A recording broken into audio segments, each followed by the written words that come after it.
عبدالواحد بھائی کفرستان سے اسلام میں آئے اور انہوں نے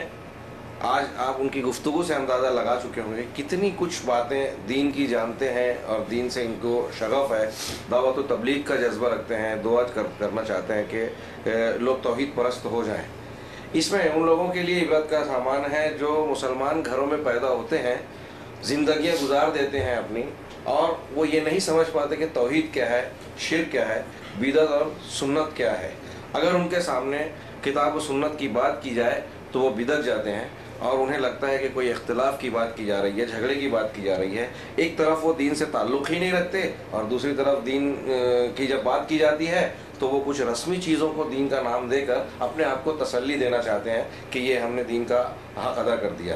یہ ایک شخص جو دودھر سے آیا، اس نے تحقیق کی، اور تحقیق اس طرح سے کی کہ ہمیں جو مذہب اختیار کرنا ہے وہ صحیح ہو، سچا ہو، بالکل دلائل سے آراستہ ہو۔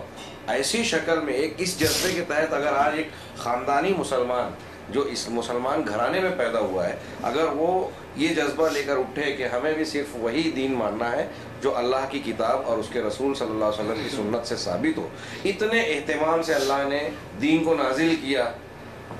رسول اللہ صلی اللہ علیہ وسلم پر جب نازل کیا جا رہا ہے تو وحی کی ایک خاص کیفیت ہوتی تھی، نزل بہ الروح الامین علی قلبک۔ اہل علم اور مفسرین کہتے ہیں کہ جس وقت رسول اللہ صلی اللہ علیہ وسلم پر وحی کا نزول ہوتا تھا تو آپ کی اپنے خیالات اور تصورات کی آمیزش اس میں ہو سکے یہ صلاحیت سلب ہو جاتی تھی۔ اللہ تبارک و تعالیٰ نے نبی کریم صلی اللہ علیہ وسلم کے خیالات کو بھی وحی سے گڑبڑ ہونے سے محفوظ رکھا۔ پھر اس کی سند بیان کی کہ روح الامین، متعین ثم امین، وہ جو سورہ تکویر میں بیان کیا کہ یہ جو لے کے آ رہے ہیں یہ امین ہے، خود امانت دار ہے، مطاع ہے، ذی قوہ ہے، طاقتور ہے، ان کو کوئی زبردستی کر کے وحی میں تبدیلی نہیں کر سکتا وہ۔ اور پھر یہ محمد صلی اللہ علیہ وسلم تم تک پہنچا رہے ہیں، یہ بھی رسول امین ہے، مجنون نہیں ہے، پاگل نہیں ہے۔ یعنی اللہ تعالیٰ نے اس کی سند بیان کی، اتنے اہتمام سے نازل کیا۔ پھر رسول اللہ صلی اللہ علیہ وسلم کی جو حدیثیں ہیں جو وما ينطق عن الهوى ان هو الا وحی یوحی کے مطابق، یہ بھی وحی کا حصہ ہے۔ اس کی اللہ رب العزت نے کس اہتمام سے حفاظت فرمائی ہے کہ جب رسالت کا سلسلہ ختم ہوا تو اس امت میں ایسے ایسے بے مثال شخصیات پیدا ہوئی جنہوں نے کتاب و سنت کا بے مثال انداز میں خدمت انجام دی، اس کی حفاظت فرمائی اور ہم تک پہنچایا۔ یہ ساری نعمتیں ہم اس کی قیمت کو اگر پہچانیں تو ہم کو احساس ہونا چاہیے کہ اللہ تبارک تعالیٰ نے ہم کو اگر اسلامی گھر میں پیدا کیا یا مسلمان اسلامی دولت سے نوازا ہے تو یہ کوئی معمولی نعمت نہیں ہے، اور اس کی قدر یہ اس طرح کرنی چاہیے کہ کتاب و سنت کو حق کی ہم قدر کریں، اس کے لیے وقت نکالیں، اسے سیکھیں، اسے اپنی زندگی میں نافذ کریں۔ اللہ تبارک تعالیٰ ہم لوگوں کو اس کی توفیق عطا فرمائے۔ آمین۔ یہاں بلد الحرمین شریفین میں جوار حرم میں آپ تشریف فرما ہیں، جی۔ خادم الحرمین شریفین ملک عبداللہ حفظ اللہ کی جو ان کی حکومت کی جو خدمات ہیں، دینی خدمات حجاج اور خرجاج کے لیے، وہ آپ کس نگاہ سے دیکھتے ہیں؟ بڑی ہی یعنی میں اس کے لیے کم الفاظ اور گھراؤ والی تعبیر نہیں پا رہا ہوں، لیکن یہ کہہ سکتا ہوں کہ یہ ان کی خدمات واقعی بے مثال ہیں۔ اللہ رب العزت انہیں قبول فرمائے۔ میں اس سے پہلے بھی ایک مرتبہ اس عالمی سیاست کے تناظر میں جو یورپ اور خاص طور سے صہیونی ذرائع ابلاغ اور میڈیا عربوں کے تعلق سے ایک تاثر قائم کرتی ہے، اور جس کا بہت سا اثر ہمارے ہندوستان کے سادہ لوح مسلمانوں پر، بلکہ میں تو کہوں گا کہ عام صحافیوں پر، اخبار اور رسائل کے لکھنے والوں پر بھی پڑتا ہے کہ وہ عربوں کے تعلق سے، سعودی عرب کے تعلق سے ایک خاص ذہن بنا کر رکھ چکے ہیں کہ ان کا ایک مخصوص مزاج ہے، اور میں اس کو کہنا نہیں چاہتا، بس اسی فریم میں انہیں پیش کیا جاتا ہے اور ان کو سمجھا جاتا ہے، اور انہیں ایک بیوقوف یا عیاش اور اس کماش کا یعنی دکھایا جاتا ہے۔ اس کے بالمقابل جو عربوں کے صلاحیتیں ہیں، ترقیات ہیں، مثبت کام ہے، تعمیری کام ہے، اسلام اور مسلمانوں کے تعلق سے جو خدمات ہے اسے پیش نہیں کیا جاتا۔ ہمارے یہاں میڈیا سے وہ بالکل غائب ہوتی ہے۔ تو اس تناظر میں میں نے کئی سالوں پہلے ایک مضمون لکھا تھا، صوت الحق کا میں ایڈیٹر ہوں، جامعہ محمدیہ منصورہ سے جو شائع ہوتا ہے، اس کا عنوان میں نے دیا تھا جیسے اسلام ویسے مسلمان، اور اس ہیڈنگ کا تعلق اس سے تھا کہ یورپ کا مغربی میڈیا جو ہے وہ یہ تاثر دیتا ہے کہ عرب ایسے ہیں، اور عرب اس لیے ایسے ہیں کہ اسلام ایسا ہے، اور عرب ایسے بتانے کے لیے وہ لوگ صرف منفی چیزیں پیش کرتے ہیں۔ اچھے برے تو ہر جگہ ہوتے ہیں، یہاں کے کچھ برے لوگوں کی کچھ برائیوں کو ہائی لائٹ کر کے پورے عربوں کا اور پھر پورے مسلمانوں کا وہی کردار پیش کیا جاتا تھا۔ تو میں نے اس مضمون میں بعض خدمات سعودی حکومت کی خاص طور سے ذکر کی تھی۔ اس وقت شاید میں پوری بیان بھی نہ کر سکوں، میں اس کو مختلف شعبوں میں، ابھی عبدالواحد بھائی کی گفتگو میں ذکر آیا تھا جعلیات کا، جعلیات اور دعویٰ سینٹرز کے ذریعے سے آج صرف سعودی عرب کی سرزمین پر سالانہ جتنے اجانب باہر کے آنے والے لوگ اسلام قبول کر رہے ہیں، صرف اس ایک خدمت کے اگر اس ایک میدان کو دیکھا جائے تو میں سمجھتا ہوں کہ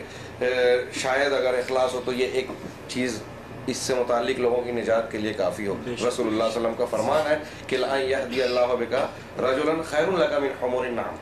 کہ ایک آدمی، بخاری کی حدیث کا ٹکڑا ہے، تمہارے ذریعے ایک آدمی ہدایت پا جائے، یہ تمہارے لیے سرخ اونٹنی سے بہتر ہے۔ یہ ایک طرف یہ خدمات، دوسری طرف مجمع فہد کی قرآن کی خدمت۔ ہم لوگ چھوٹے تھے تو پرچوں میں پڑھتے تھے، اشتہار آتا تھا کہ اہل انجیل نے دنیا کی تمام زندہ زبانوں میں انجیل کا ترجمہ کر دیا، اور بلکہ بعض ایسی زبانیں افریقی ممالک کی جن کو جو ضبط تحریر میں نہیں آتی تھی، جن کی لیٹرنگ نہیں تھی، اسے یہاں کے مستشرقین نے، یورپ کے جو عیسائی مشنریز کے لوگ تھے، انہوں نے وہاں جانے کے بعد وہ زبان سیکھی ماحول میں رہ کر اسے لیٹرین دیا، پھر اس کے بعد اس کو تحریری شکل میں لایا اور اس میں بھی انجیل کا ترجمہ کر دیا۔ اس انجیل کے ترجمے کے مقابلے میں قرآن کا ترجمہ نہیں کے برابر تھا۔ اکیلے مجمع فہد نے جو قرآن کا کام شروع کیا تو اس نے اکیلے نے دنیا کی، میں سمجھتا ہوں آج جتنی بھی زندہ معروف زبانیں ہیں، میرے علم کے مطابق تقریباً تمام زبانوں میں قرآن کا ترجمہ ہو چکا ہے۔ اور پھر سادہ قرآن، ہم لوگوں کو خبر ملی کہ جیسے ہی روس کی 5 ریاستیں آزاد ہوئی، روس کا فیڈریشن ٹوٹا، تو اس وقت شاہ فہد، ملک فہد رحمہ اللہ نے چارٹر پلینز بھر کر قرآن مجید کو بھیجا، اس لیے کہ اس سے پہلے وہاں قرآن مجید پر پابندی لگی ہوئی تھی، کوئی رکھ نہیں سکتا تھا۔ اگر کسی پتہ چلا کہ تہہ خانوں میں درس قرآن ہو رہا ہے تو قرآن کے ساتھ ساتھ اس پڑھانے والے کو بھی نظر آتش کر دیا گیا۔ ایسے واقعات بھی لوگ بیان کرتے ہیں۔ تو وہاں قرآن بھیجا، قرآن کی یہ مسلسل خدمت، اور پھر دنیا کی مختلف زبانوں میں اس کے تراجم کا اہتمام کروانا، قرآن کا پیغام دنیا تک پہنچانا، یہ میں سمجھتا ہوں صرف ایک ادارے نے جو کیا ہے، یہ پوری امت مسلمہ کی طرف سے ایک فرض کفایہ کا معنی کی حیثیت رکھتا ہے۔ اس کے علاوہ حجاج کرام کی جو خدمات ہے، جس میں سے کچھ کا بھی تذکرہ آیا گفتگو کے درمیان، ایک ہمہ گیر معاملہ ہے۔ حرمین شریفین کی مسلسل توسیع، اس کی بہتر سے بہتر انتظام اور اہتمام کی کوشش، یہ ایک الگ اپنی جگہ ایک سسٹم رکھتا ہے۔ ابھی ایک بات جو میں نے بتائی کہ جعلیات کا اور قرآن کے فروغ کی بات، اس ضمن میں بات رہ گئی کہ افریقی ممالک میں آپ نے پڑھا ہوگا، گڈ نیوز کر کے عیسائیوں کی مشنریز کا ایک حصہ تھا، ایک تنظیم تھی۔ 70-80 کی دہائی میں یہ بات بے نقاب ہوئی کہ ان لوگوں نے آپس میں یہ قسم کھائی تھی کہ سن 2000 کے آنے تک ہم یہ کوشش کریں گے کہ بر اعظم افریقہ مسلمان اکثریت والا بر اعظم سے عیسائی اکثریت والا بر اعظم بن جائے، اور انڈونیشیا، ملیشیا جہاں مسلم اکثریتی آبادی ہے، وہاں عیسائی اکثریت بن جائے۔ یہ انہوں نے قسم کھائی تھی، ٹارگٹ بنایا تھا، لیکن الحمدللہ ثم الحمدللہ وہ اس میں کامیاب نہیں ہو سکے۔ حالانکہ ان لوگوں نے بہت بڑے پیمانے پر مشنریز کا جال پھیلایا۔ یہ کیوں ناکام ہوئے؟ اس کے پیچھے جو چیزیں نظر آتی ہے، اس میں ایک کوشش مملکت سعودی عربیہ کی کا بھی ایک بڑا ہاتھ نظر آتا ہے۔ وہ یوں کہ یہاں جامعہ اسلامیہ مدینہ منورہ، جس کا تذکرہ ابھی کیا گیا، اس ایک جامعہ اسلامیہ مدینہ منورہ میں دنیا کے تقریباً تمام ممالک کے بچے تعلیم حاصل کر رہے ہیں۔ کتاب و سنت کی تعلیمات کو عام کرنے کا یہ اس سے بڑا میں سمجھتا ہوں نیٹ ورک شاید ہی کوئی دوسرا پایا جاتا ہو کہ ہمارے یہاں خود یہاں کے حکومت کے خرچ پر ساری دنیا کے مسلمان ممتاز بچوں کو بلا کر یہاں تعلیم دی جائے، ان کو مکافہ دیا جاتا ہے، ان کی ضروریات کی چیزیں ان کو بھرپور انداز میں فراہم کی جاتی ہیں۔ بہرحال یہاں جب شاہ فہد رحمہ اللہ کے آخری دور میں میرے معلومات کے مطابق انہوں نے جامعہ اسلامیہ کی ذمہ داری خود اپنے ہاتھ میں لے لی تھی، اور انہوں نے یہ آرڈر دیا تھا کہ یورپ سے اگر کوئی نیا مسلمان یا کوئی شخص کوئی مسلمان جامعہ اسلامیہ میں داخلے کا خواہش مند ہو تو وہ کسی بھی عمر کا ہو، تعلیمی اعتبار سے کسی بھی معیار کا ہو، اسے فوراً داخلہ دیا جائے۔ میں سمجھتا ہوں کہ انہوں نے جو یہ کوشش کی اور پھر وہاں سے پڑھنے کے بعد یورپ میں جو کچھ علماء گئے یا اسی ماحول کے لوگ جب جامعہ اسلامیہ سے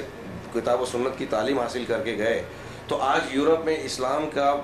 جو تیزی سے پھیلتا ہوا دھارا ہے، جو ہم نے سنا 2 سال پہلے ایک رپورٹ آئی تھی کہ دنیا میں سب سے تیزی سے پھیلنے والا مذہب اسلام ہے، دوسرے مذاہب کے مقابلے میں 500% زیادہ تیزی سے پھیل رہا ہے یہ مذہب۔ تو اس کی یہ بلا وجہ اور یہ بغیر کسی انتظام کے ایسا نہیں ہے، وہاں مبلغین، وہاں کتابیں، لائبریریاں، ویب سائٹس کا انتظام کیا گیا اور اس میں بہت بڑا دخل سعودی حکومت کا رہا ہے۔ اس کے علاوہ میں نے جو عرض کیا کہ براعظم